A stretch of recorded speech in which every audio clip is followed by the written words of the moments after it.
Welcome on board the Rich Planet Starship, broadcasting from somewhere high above the Earth. I'm Richard D. Hall.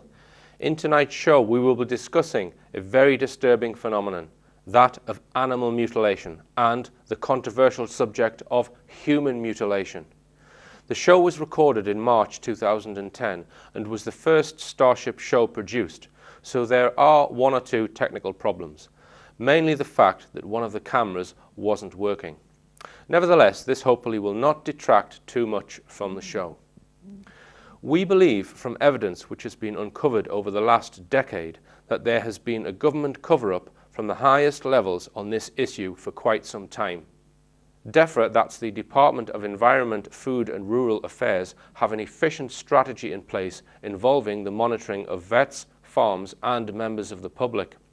We believe from information given to us by witnesses that DEFRA have agents within animal health positions throughout the country who have a secret dual role unbeknown to the local authorities and vets. These agents are used to report any suspected animal mutilation cases to a central DEFRA-controlled outfit. DEFRA agents then swiftly remove any evidence before it can be examined by independent researchers. Throughout this show, we will be screening some images of mutilated animals and some of a human being. If you are sensitive to this kind of thing, please switch off now. We realize that this show is sometimes broadcast when people are eating their breakfast. We recommend that these people hurry up and finish your cornflakes to avoid any trepidation. Having said that, we have limited the selection of images to a mere fraction of those in our possession and chosen just a few to demonstrate important aspects of the phenomenon.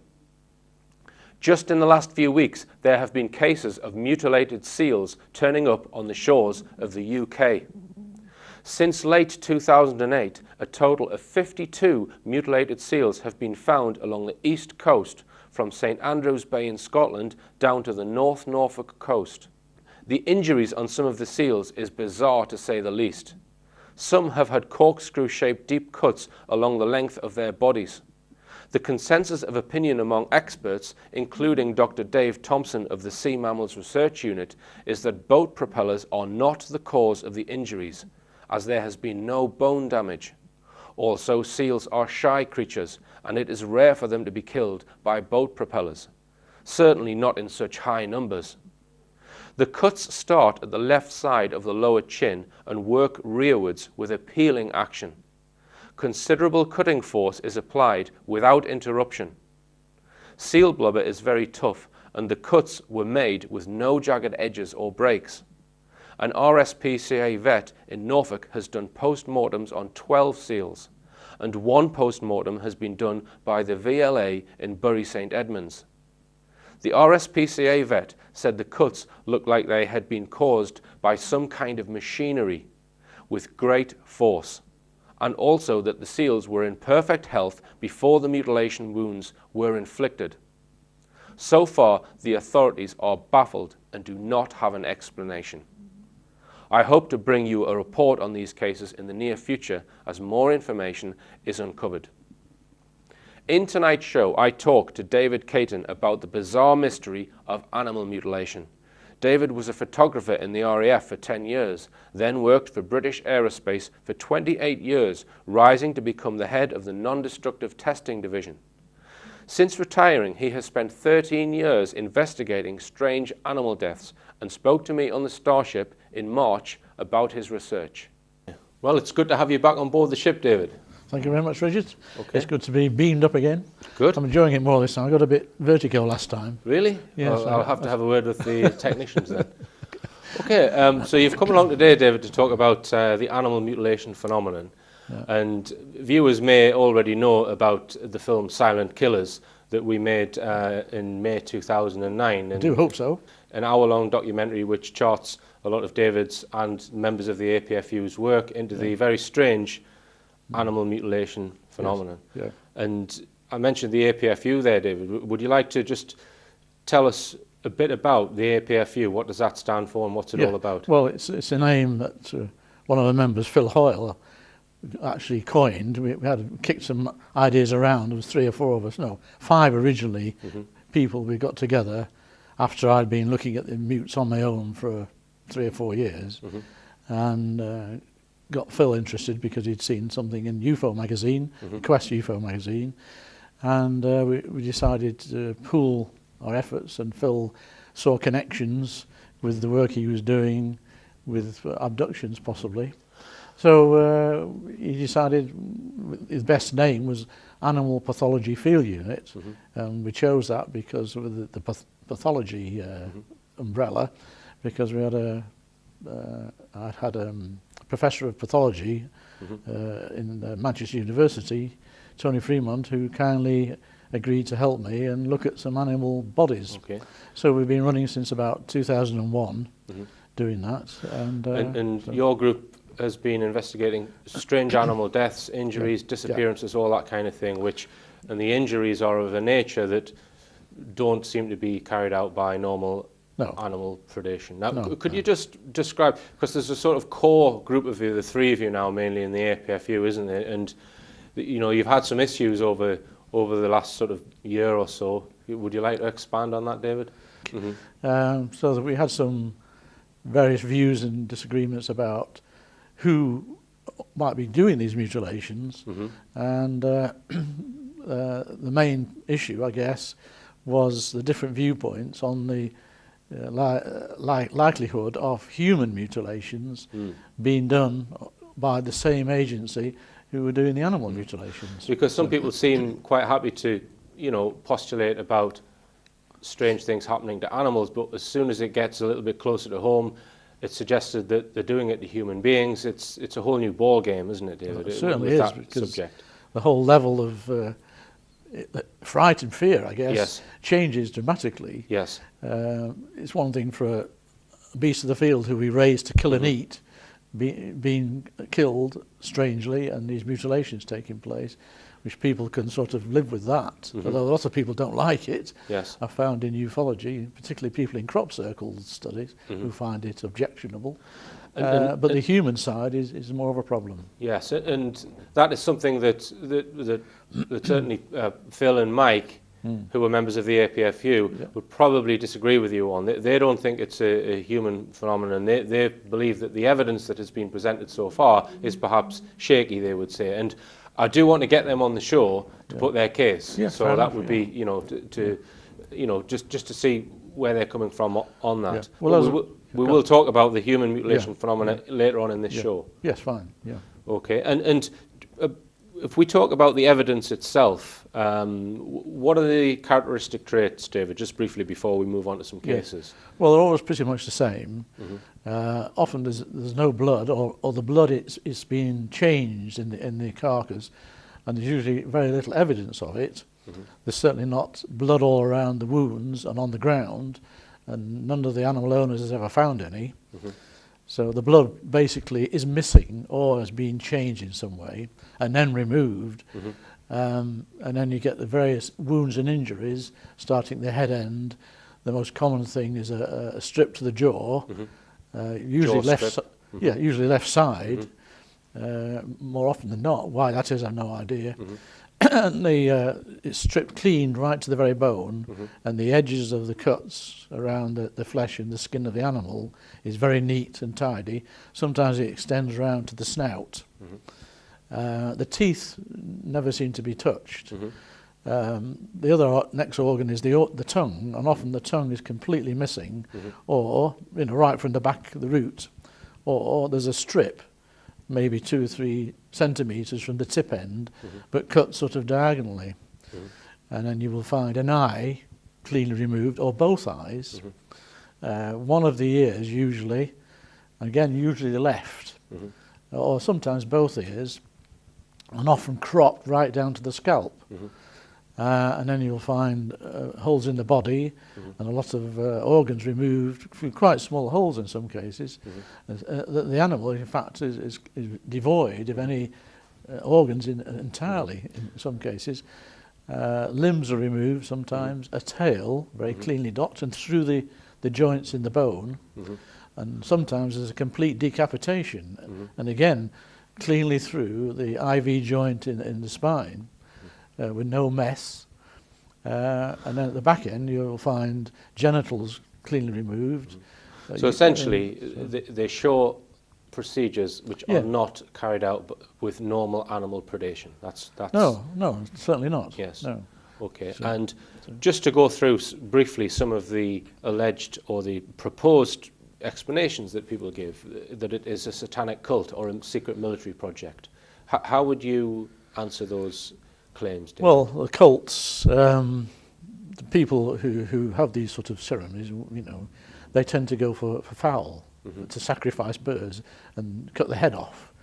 They wouldn't go normally for a four-legged animal, and they've been quoted on that when they've been challenged by organisations like in America. And again, if they were doing it, it would make no sense to steal a carcass, an animal, should say. You've got to catch it first, which is very difficult in the field. I mean, the farmers have trouble to corner an animal to give it some treatment, even with the help of the farm dogs.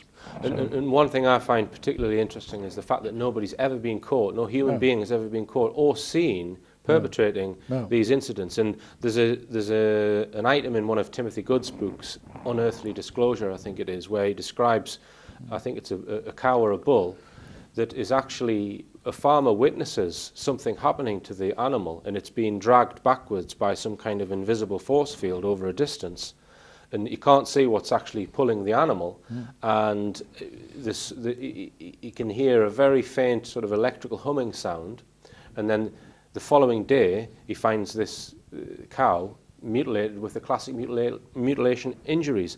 And you think, well, it's some kind of extreme covert operation in that whatever's doing it is perhaps even invisible or able to make their craft invisible, or whatever is carrying it out. Yes.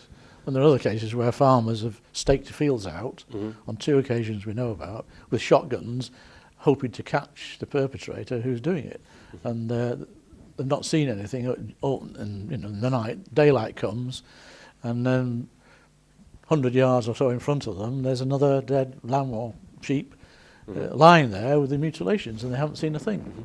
And if we just move on to the fact that there has been some recent cases in the UK, one in Manchester, or near Manchester, I believe, last year, and somebody sent me an email, a picture of a sheep, mutilated sheep, with a classic jaw strip injury. Would you care to elaborate on that one, David? Because I sent you the information on that. Well, again, it's a superb shot. It's taken on a camera phone, but very good quality, and the jaw strip is absolutely classic. It looks as though the mouth is slightly open, so the tongue might be in place. And there was some injury again at the back end, which the 2 guys who were out walking near Watergrove Reservoir, which is near Wardle in Lancashire, so it's just sort of on the Lancashire border in Greater Manchester, thought that the hole at the back was similar to one of the cases we show in Silent Killers. Right. They didn't know who the farmer was. So it was Silent Killers that had alerted this individual to the fact that it might be... I'm looking at your website, yes. Yes. And so that was good. With regards to the jaw strip injury, I actually showed some pictures of that injury on a CD that I was handing out to various farmers in the Hexham region, and 2 farmers said, oh, well, a badger's done that. That's done by a badger. But you were explaining to me earlier about what a badger is interested in when it finds an animal carcass. Well, they like the favourite farmers have said this to me. I'm not an expert on what predators do. This has come from farmers direct, and they don't like the badgers because they're a pest to them, apart from the TB problem.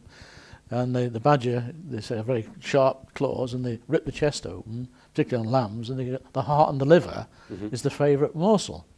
So they wouldn't bother chewing around the mouth area with very little meat. There's no virtue in that. And a lady who first reported this sort of jaw strip to me was quite near... Alison Kirkbride, was it? No, Alison Hall. Right, okay. I'm sorry, it was Hall Farm. Hall Hill Farm, was it? Hall Farm, up in Whittenstall, near Consett. And she was an expert, and she dealt with sheep all her life, and even lectured on sheep husbandry at a college in Durham, I think. Okay. And she reported this to me, and she said, "I've never seen this in my life before, this jaw strip."